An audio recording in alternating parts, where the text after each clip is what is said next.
Vamos a ir al Salmo 110, por favor. Un salmo muy hermoso. Todos abran sus Biblias en el Salmo 110. En este salmo vamos a encontrar un desafío. Este es un salmo breve, pero extraordinario. Bien decía Agustín de Hipona, un gran pensador primitivo, que este es un salmo parco en palabras, pero grandioso y profundo en el pensamiento.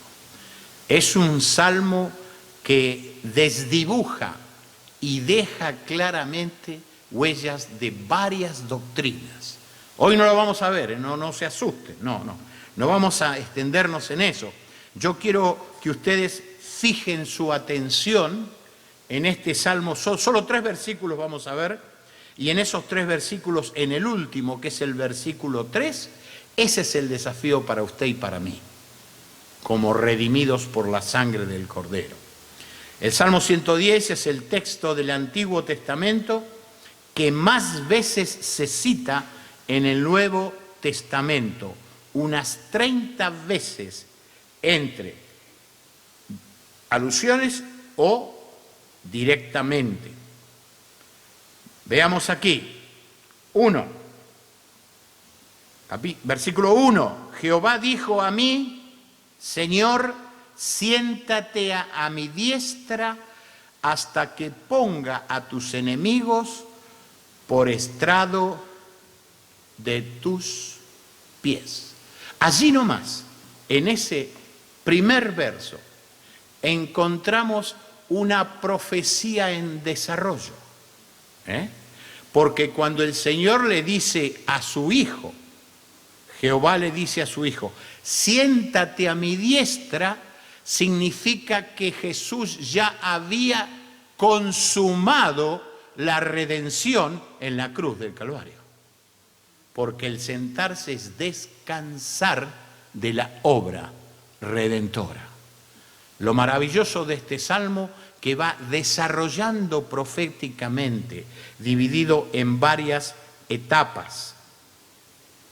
O sea que tiene que ver con la redención ha sido consumada. ¿Cuándo consumó la redención Jesucristo? En la cruz del Calvario.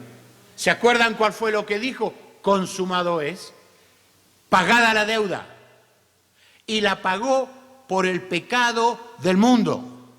Y esto lo quiero resaltar, porque cuando leamos el verso 3 vamos a entender un poquitito más el alcance del derramamiento de la sangre del Cordero de Dios que quita el pecado del mundo. La frase hasta que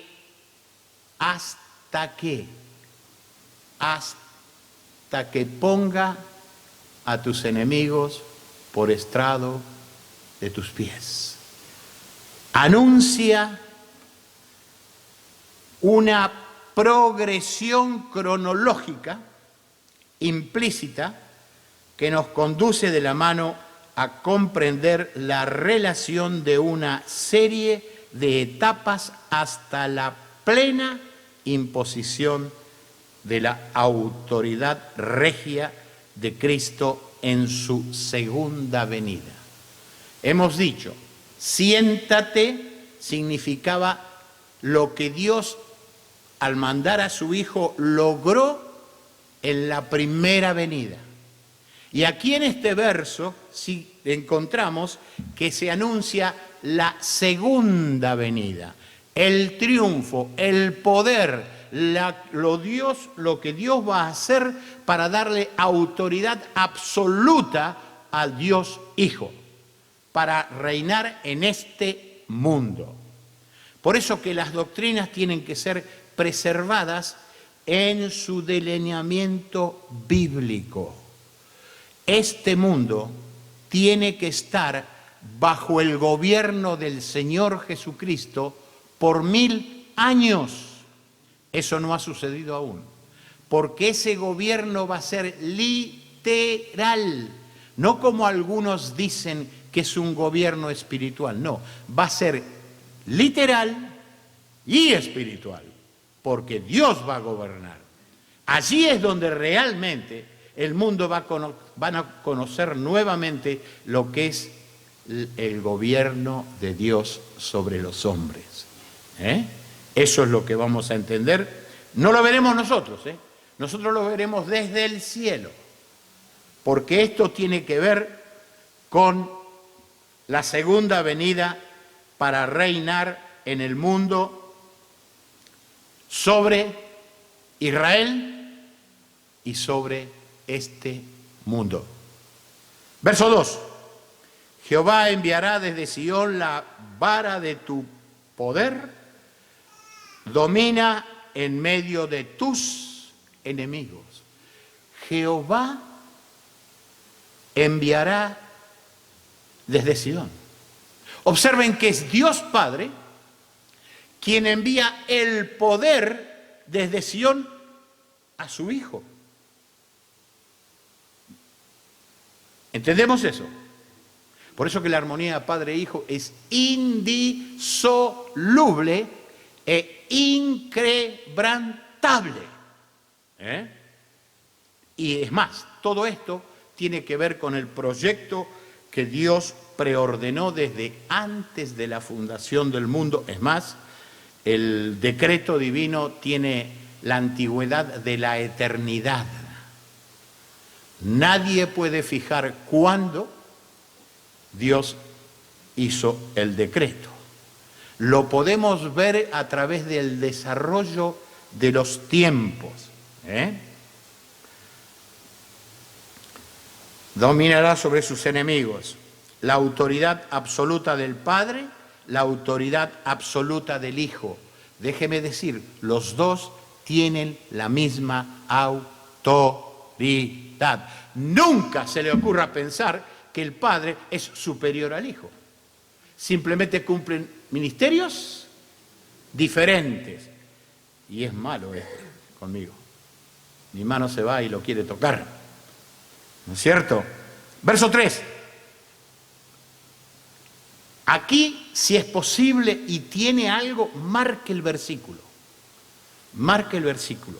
Porque dice, tu pueblo se te ofrecerá, ¿cómo dice ahí? Voluntariamente.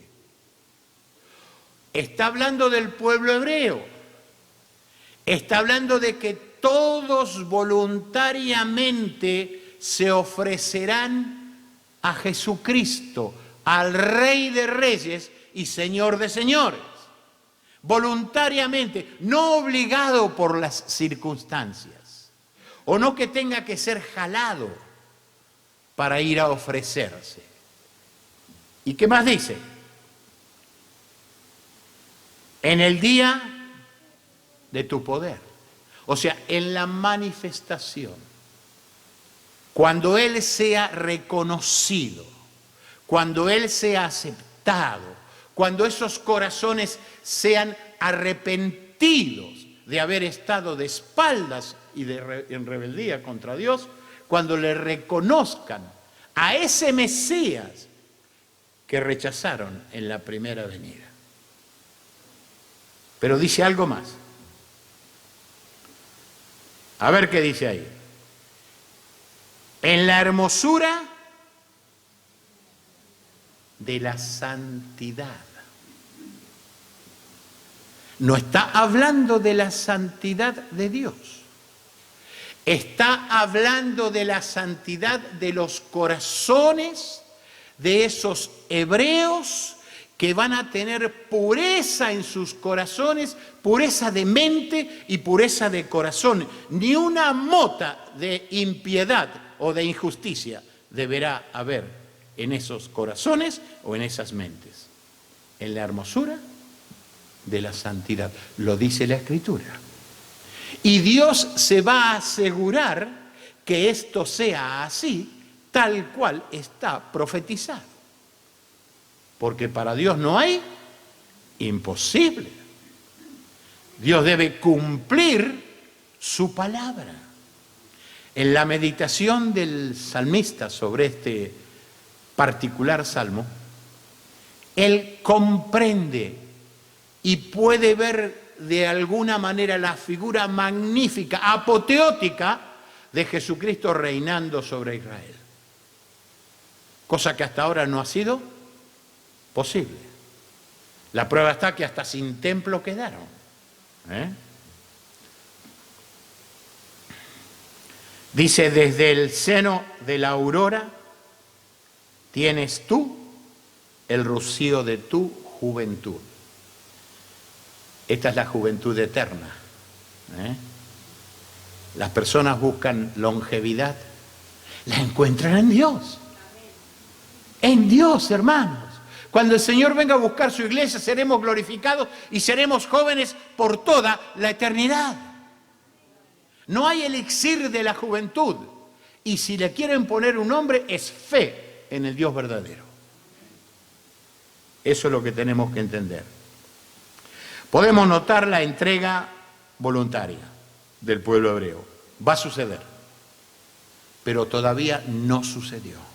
Esto es profecía que aún no se ha cumplido. Se cumplió la primera venida, se cumplió el derramamiento de la sangre por la redención por los pecados del mundo, y se va a cumplir la segunda venida, donde el Señor va a reinar y los hebreos se van a entregar voluntariamente en la hermosura de la santidad. No hipocresía, no fingimiento, no guardar la cara por los demás.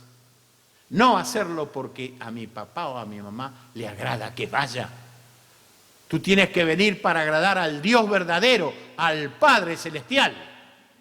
Para eso tienes que venir y tu corazón tiene que saltar de alegría y de gozo y ser reconvenido por el Espíritu Santo cuando te atrevas a querer alabar al Dios vivo en pecado en tu corazón. Porque debe haber hermosura santa, o sea, espiritualidad bella. Pasamos mucho tiempo delante del espejo. Yo te debo decir que mi señora más que yo. Por lejos me gana. Invirtamos tiempo en la belleza espiritual. Y luego la condición de esos corazones, la hermosura de la santidad. En el corazón se ve la hermosura de la santidad y se trasluce en los actos de la persona. Se ve, se percibe, se puede leer en el andar del creyente que ama al Señor. No está ausente en el testimonio. Y si usted me dice que no es así, bueno, la Biblia dice que así es. Veamos Mateo 23:36, donde el Señor les comunica a ese pueblo rebelde. 23, Mateo 36 al 39, les dice, de cierto os digo que todo esto vendrá sobre esta generación. Verso 37, Jerusalén, Jerusalén, que matas a los profetas y apedreas a los que te son enviados. ¿Cuántas veces quise juntar a tus hijos como la gallina junta sus polluelos debajo de las alas y no quisiste? Verso 38. He aquí, vuestra casa os es dejada desierta. Verso 39. 23-39 de Mateo, este es el verso clave. Porque os digo que desde ahora no me veréis hasta que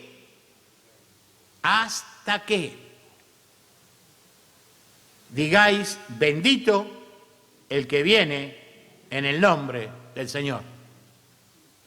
De esa profecía está hablando el Salmo. Y si bien muchos hebreos, no pocos, se han convertido, pertenecen ya a la iglesia, han dejado de ser el pueblo terrenal para convertirse en pueblo espiritual, que es la iglesia. Nosotros caminamos sobre este mundo, pero nuestra ciudadanía está ¿dónde? En los cielos, dice claramente la Escritura. Nuestra ciudadanía está en los cielos. A veces nos aferramos a este mundo, muy equivocadamente, porque derrochamos energías que podríamos aprovecharla para darle gloria al Dios vivo y verdadero con testimonios de pureza. Ocuparnos más en nuestra higiene espiritual y no en nuestra apariencia física. O sea, bendito el que viene en el nombre del Señor. Ahí van a tener que estar arrepentidos, van a tener que estar convencidos, convertidos, van a tener que aceptar la supremacía divina en el Rey de Reyes y Señor de Señores. Van a tener que reconocer la misericordia de Dios por haberlos salvado. ¿Sabe que hoy escuché lindos testimonios y me agradó que reconozcan la salvación? Porque usted y yo no valíamos absolutamente nada. Absolutamente nada. Éramos solo impíos sujetos a la condenación eterna. Pero Dios ha tenido misericordia de nosotros. Y no la tuvo desde que nací, la tuvo desde antes de la fundación del mundo. ¿Cómo no dar gracias a este Dios maravilloso? Esto sucederá tal cual está profetizado. Tu pueblo se te ofrecerá voluntariamente en el día de tu poder. Saben que ahí no va a hacer falta predicar de que el Señor ha venido. Ellos lo van a entender desde sus corazones. Ahora, voluntariamente, significa que van a querer levantar la mano, Señor, aquí estoy yo también. Y no van a tratar de esconderse como algunos creyentes hoy hacen. ¿Por qué? Porque están haciendo cosas que no corresponden. Entonces, ¿en qué condición va a ser? En la hermosura de la santidad. Y no describe nada más. ¿Por qué? Porque la hermosura de la santidad significa lo más excelso del apartamiento de un corazón para el Dios vivo y verdadero. No hay mayor manera de que nosotros, siendo humanos, podamos tener otro nivel más elevado que la hermosura de la santidad. Por eso que tú y yo tenemos que tratar y pedir al Señor auxilio divino para que nos permita gozar de esta experiencia. Para reflexionar, Dios aún debe aguardar para que esto suceda, refiriéndose a la entrega voluntaria de su pueblo hebreo. Aún debe aguardar, porque como dije es profético, va a suceder en la segunda venida de Cristo, no antes. Sí hubo individuos y los habrá, pero está hablando de todo el pueblo. Pero los redimidos de su iglesia podemos hacerlo inmediatamente. Tú y yo podemos hacerlo inmediatamente. Entregarnos voluntariamente a Dios con todo nuestro ser, con todo nuestro espíritu, con todo nuestro corazón, en la hermosura de la santidad. ¿Qué es lo que impide? No levanten la mano, yo no lo estoy preguntando para que levanten la mano. ¿Qué es lo que impide que yo me entregue de corazón íntegro a mi Dios? Mi carnalidad. Repítalo. Mi carnalidad, mi amor a este mundo, mi ego, todo eso impide una entrega genuina al Dios verdadero. Porque razones tenemos para estarles agradecidos. Hoy escuchamos varias. ¿Sí o no? Por lo menos yo sé que hay un grupo de hermanos y hermanas que están agradecidos a Dios. Y ellos entienden lo que significa poder llegar a alabar a Dios en la hermosura de la santidad. Por lo que Él es, por lo que Él ha hecho, por lo que Él aún hará. ¿Qué impide que tú hoy te comprometas ante Dios para que el próximo año hagamos las cosas mejor, hermanos?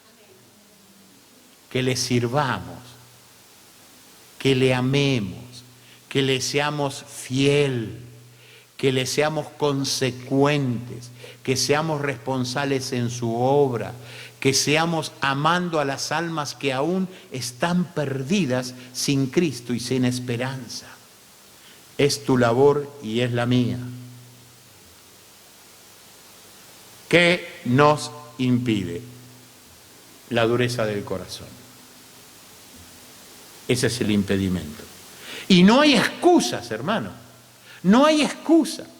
Porque aún el ser más pobre en todo aspecto, aún puede alabar y adorar a Dios. No hay excusa. En nuestra situación de enfermedad, tampoco la enfermedad es una excusa. Porque a veces la enfermedad nos motiva a dar más gracias a Dios. Incentiva en nosotros el agradecimiento.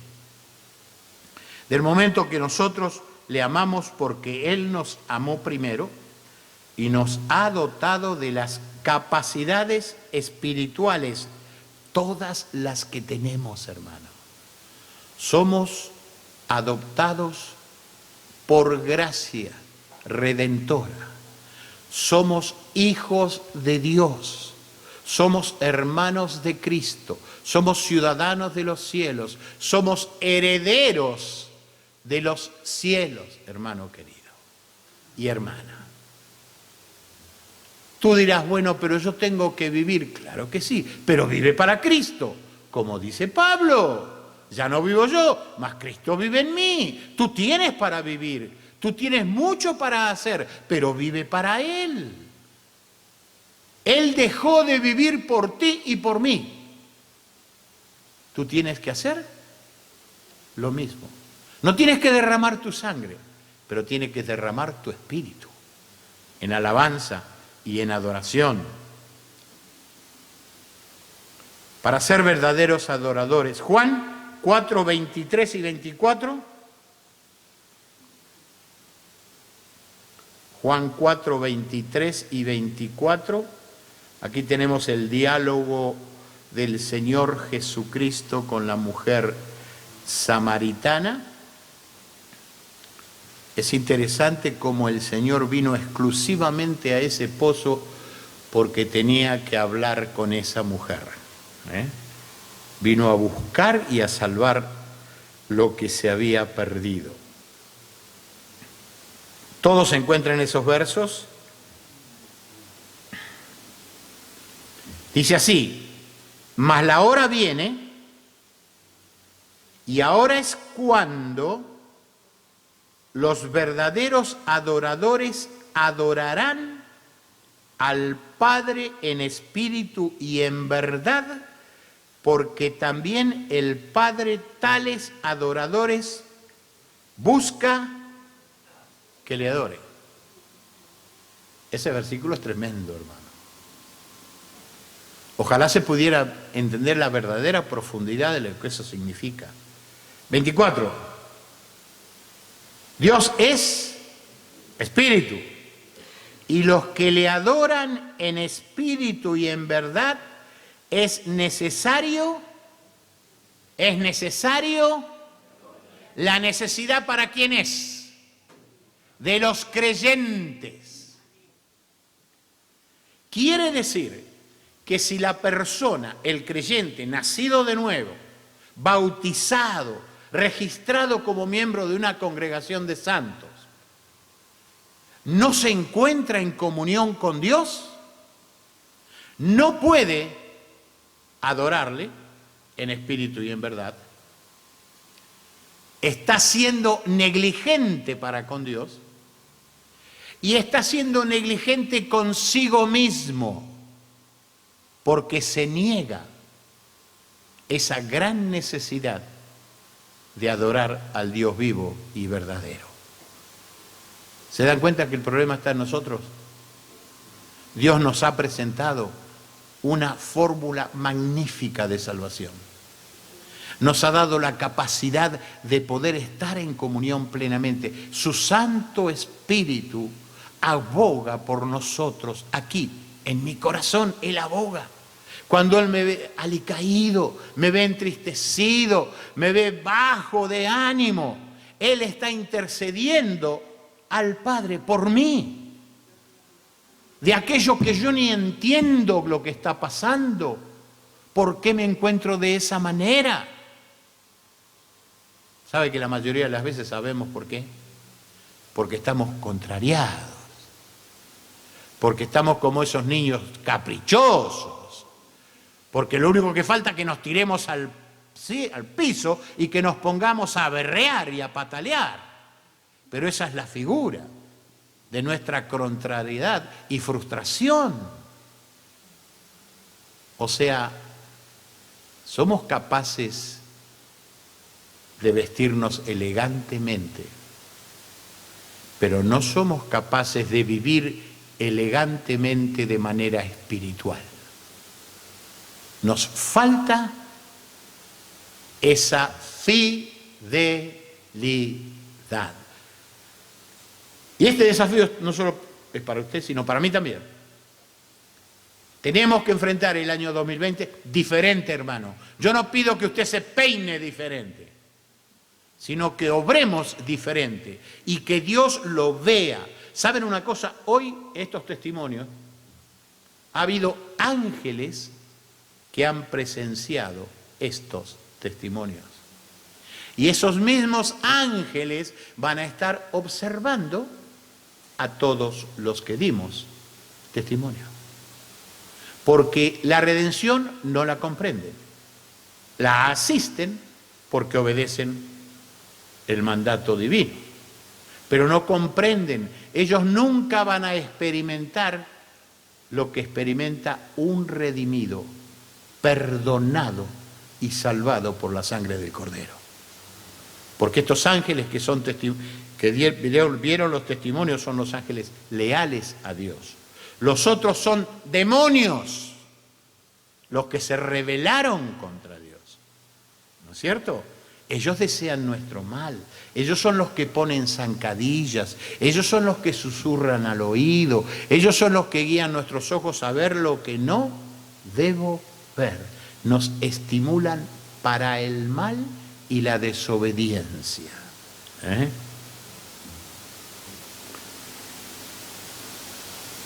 ¿Tú tienes necesidad de orar? ¿Sientes necesidad de orar? Si no la sientes, si no sientes necesidad de orar y de adorar al Dios vivo, algo anda mal. ¿Mal puede ser? Muy mal. Muy mal. Y tienes que hacerte preguntas, ¿por qué? Tienes que hacerte preguntas, ¿por qué? ¿Qué pasa conmigo? Y Dios te va a dar la respuesta. Si tú te sometes a Él y le dices, Señor, ayúdame. Señor, que este 2020 podamos hacer su voluntad. Este año ya se fue.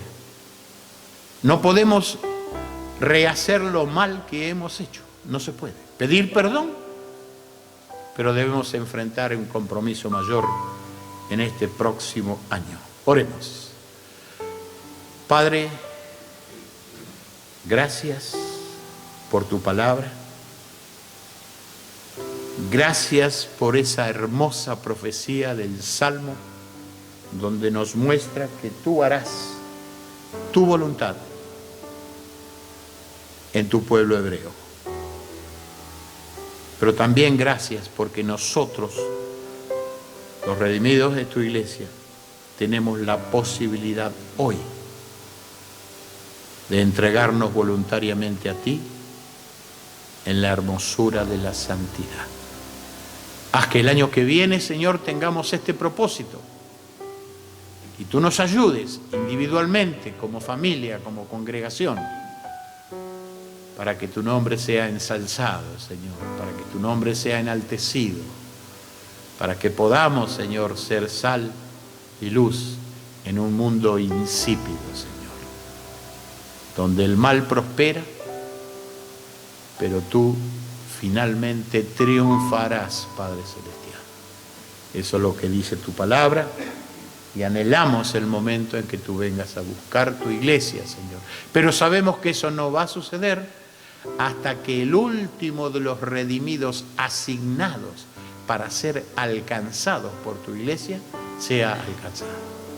Por eso es que debemos seguir predicando el Evangelio, no solo audiblemente, sino también con nuestro testimonio personal. Bendícenos en el santo y bendito nombre del Señor Jesús. Amén.